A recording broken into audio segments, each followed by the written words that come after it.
Lyon demain, le quart d'heure lyonnais, toute l'actualité chaque matin. Parce que Lyon demain se dessine aujourd'hui, voici l'essentiel de l'actualité. En ce mercredi, nous sommes le 1er septembre.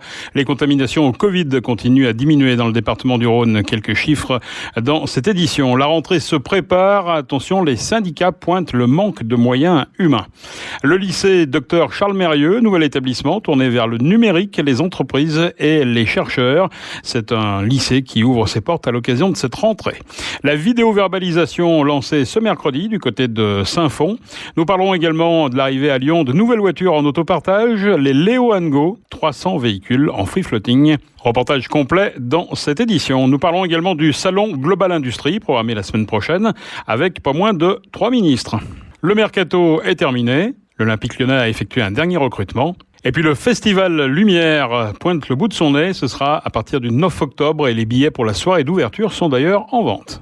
Lyon demain, le quart d'heure lyonnais, toute l'actualité chaque matin. Gérald de Bouchon. Bonjour à tous, bienvenue dans ce quart d'heure lyonnais. Les contaminations au Covid continuent à diminuer dans le Rhône avec des taux d'incidence de 251 pour 100 000 dans la métropole, 223 pour 100 000 dans le département. Mais après 27 nouvelles entrées enregistrées en 24 heures, 311 patients Covid+, restent hospitalisés. 89 de ces patients sont pris en charge dans des services de réanimation après 4 nouvelles admissions en 24 heures. Aux hospices civils de Lyon, les effectifs là ont augmenté en réanimation avec 51 patients contre 49 une semaine plus tôt.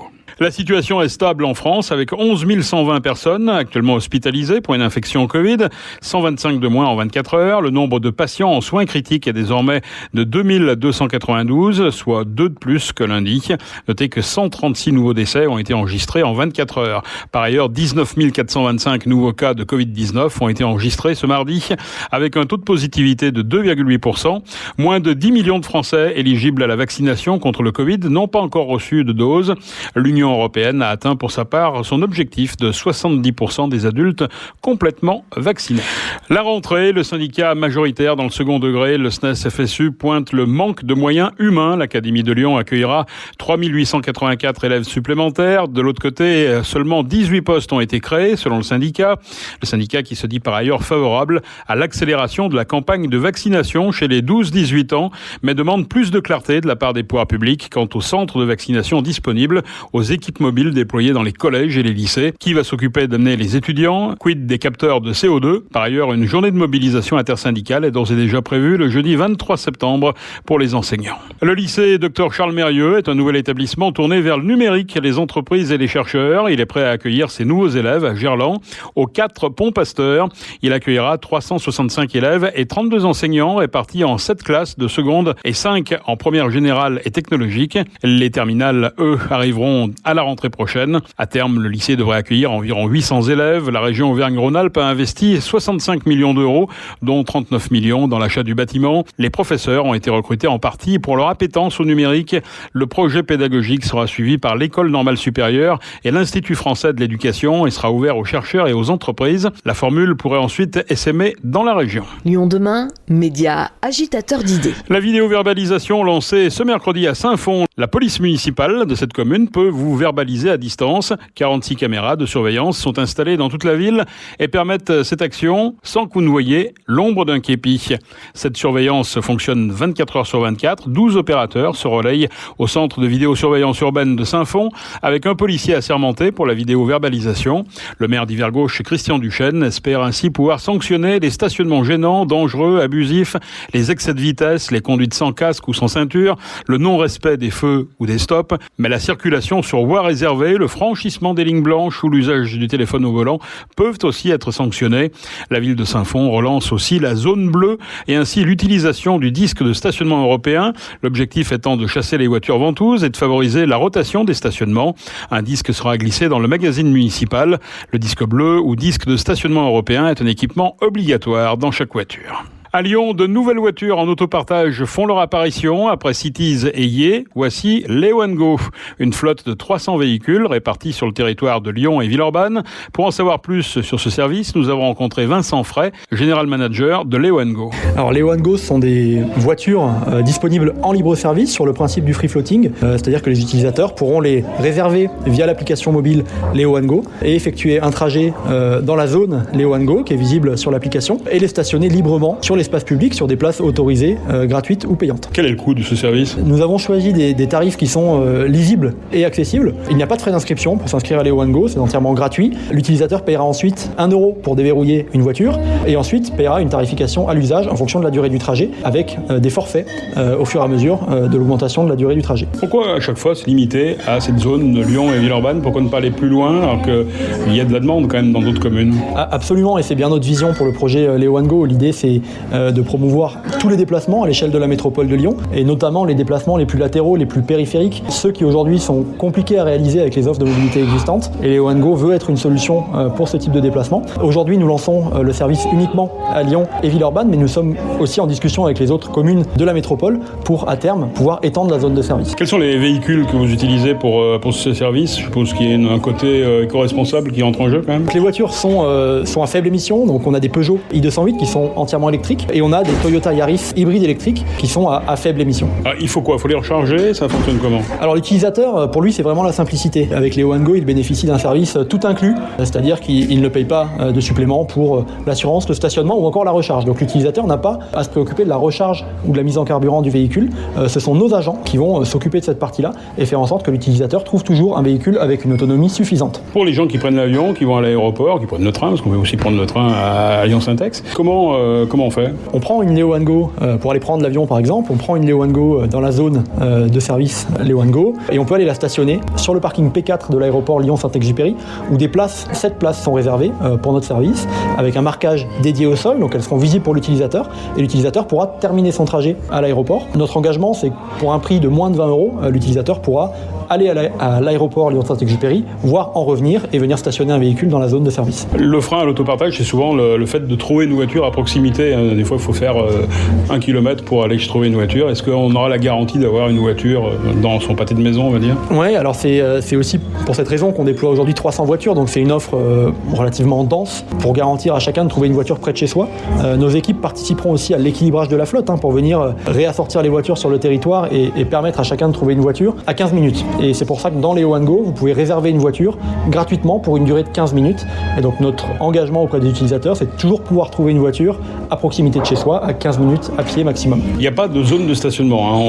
On prend la voiture dans la rue, on la rend dans la rue. Pourquoi ce choix ? Pourquoi pas avoir défini des stations ? Ouais. Alors c'est pour donner de la liberté en fait à l'utilisateur. Nous on pense qu'une voiture en autopartage, c'est très intéressant quand elle est vraiment en free floating, qu'on peut la garer au plus près de chez soi ou la trouver au plus près de chez soi. Et c'est pour ça que c'est une offre aussi complémentaire des offres existantes pour pouvoir effectuer des trajets en toute liberté et finalement gagner du temps en fait. C'est ça le principe du free floating. Vincent Fray de Léo & Go, les villes de Lyon et Villeurbanne ont lancé un appel à manifestation qui court jusqu'au 31 décembre pour développer l'offre d'autopartage. D'autres opérateurs devraient donc arriver.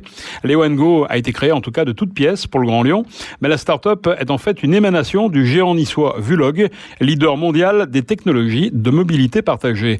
Grégory Ducongé, directeur général de Vulog. Vulog est une société technologique qui est basée à Nice avec une centaine de salariés qui fournit des solutions techno à des entreprises qui ont pour vocation à être opérateurs de services de mobilité, notamment d'autopartage. Donc on fournit concrètement la solution qui se trouve derrière la plupart des services d'autopartage dans le monde.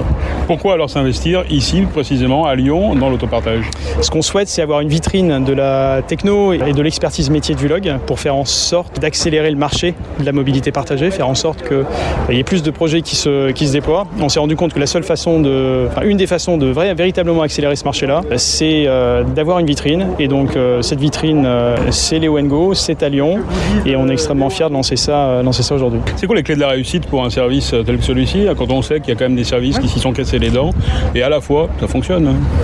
l'expérience utilisateur.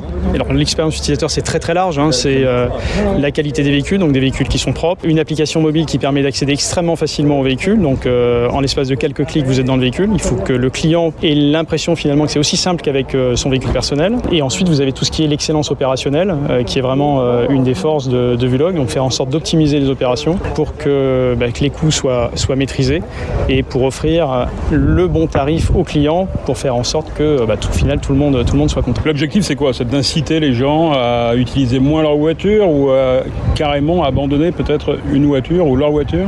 Alors dans un premier temps, je pense qu'il faut y aller étape par étape. Dans un premier temps, nous ce qu'on aimerait c'est que les ménages qui ont 2 véhicules puissent se séparer du second véhicule.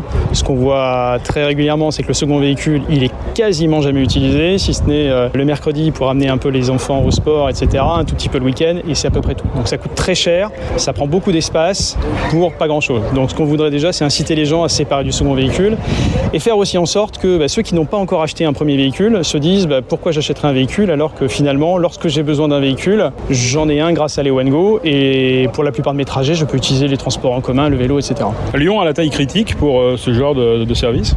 Ouais, je dirais pas Lyon, le Grand Lyon a une taille qui est relativement intéressante puisque c'est une métropole d'un peu plus d'1 million d'habitants avec un très fort dynamisme économique, culturel, étudiant. Donc c'est une ville qui s'y prête particulièrement bien et on pense que ça va être un facteur clé du succès de Léo&Go. Alors le succès, il va se mesurer comment? Le succès, il va se mesurer par les retours clients, déjà qu'on va voir. Retours clients d'un point de vue qualitatif puisqu'on va mener très régulièrement des enquêtes pour savoir si le service répond à la demande des clients. Le succès pour Vulog aussi va se mesurer sur notre capacité à mieux comprendre le service, les opérations et faire en sorte d'améliorer nos outils pour proposer à nos clients partout dans le monde des solutions qui sont encore plus adaptées pour les aider à atteindre le seuil de rentabilité plus rapidement. De plus en plus de villes sont candidates à ce genre de service? Oui, les choses commencent à pas mal évoluer. Pendant très longtemps, les villes considéraient l'autopartage comme étant un concurrent du transport en commun, alors que la réalité, c'est que si vous voulez faire en sorte que les gens abandonnent leur véhicule, il faut être en mesure de leur proposer un panel de solutions de mobilité, dont l'autopartage. Donc les choses commencent véritablement à évoluer et on voit un véritable appétit maintenant de nombreuses villes partout dans le monde pour des services d'autopartage qui sont éco-responsables évidemment. Donc Léo&Go aujourd'hui offre cette particularité-là d'avoir une flotte éco-responsable avec à la fois des véhicules hybrides et électriques et c'est véritablement la grande tendance du moment. Grégory Ducongé, le directeur général de Vulog, notait que les futurs opérateurs devront au préalable obtenir de la métropole le label autopartage avec certaines obligations à respecter comme le niveau d'émission des véhicules plafonnés, l'électricité d'origine renouvelable pour la recharge des véhicules électriques ou encore l'obligation de mise en place de tarification solidaire. L'application Léo&Go, indispensable pour s'inscrire au service et réserver un véhicule, est disponible sur iOS et Google Play. En 2026, le futur tram T9 reliera Vaux-en-Velin et Charpennes avec 12 à 13 stations, 9 km d'infrastructures nouvelles. La future ligne se raccordera à T1, T4. Jusqu'au 23 octobre, il est possible de s'informer et de s'exprimer sur le site du Citral. Plusieurs réunions sont annoncées. La première en mode distanciel a lieu ce mercredi de 18h30 à 20h30. Une réunion publique aura lieu à Vaux-en-Velin le 20 septembre de 19h à 21h et à Villeurbanne le 23 septembre à 20h. Notez que du 6 septembre au 23 octobre, une quinzaine de rencontres de proximité seront par ailleurs organisées en différents points. Lyon demain, un site internet, du son, de l'image, un média complet pour les Lyonnais qui font avancer la ville. Le salon Global Industrie est programmé du 6 au 9 septembre à Eurexpo. C'est donc en début de semaine prochaine. Le plus grand salon industriel de France sera inauguré lundi par Jean Castex, le Premier ministre, Bruno Le Maire, le ministre de l'Économie et des Finances, et Agnès Pannier-Runacher, ministre déléguée et chargée de l'Industrie. Les 3 ministres devraient prendre part dans la matinée à une réunion du Conseil national de l'industrie avant d'aller à la rencontre des exposants. La métallurgie, la plasturgie, l'électronique, l'industrie 4.0, les matières premières ou encore les solutions environnementales constitueront les principaux secteurs représentés. Un mot de sport et le mercato, une ultime opération d'envergure pour l'Olympique lyonnais avec l'arrivée du défenseur champion du monde Jérôme Boateng en fin de contrat au Bayern de Munich. Au terme de sa visite médicale, aujourd'hui, il s'engagera avec le club lyonnais jusqu'en 2023. Les billets pour la soirée d'ouverture du Festival Lumière sont en vente. L'événement débute le samedi 9 octobre à 18h à la halle Tony Garnier. Le film à l'affiche n'est pas encore dévoilé. En tout cas, c'est la réalisatrice néo-zélandaise Jane Campion qui recevra le prix Lumière 2021. Elle succédera ainsi au frère Dardenne, lauréat 2020. C'est la fin de ce quart d'heure lyonnais. Merci de l'avoir suivi. On se retrouve demain, même heure, même antenne. En attendant, restez prudents.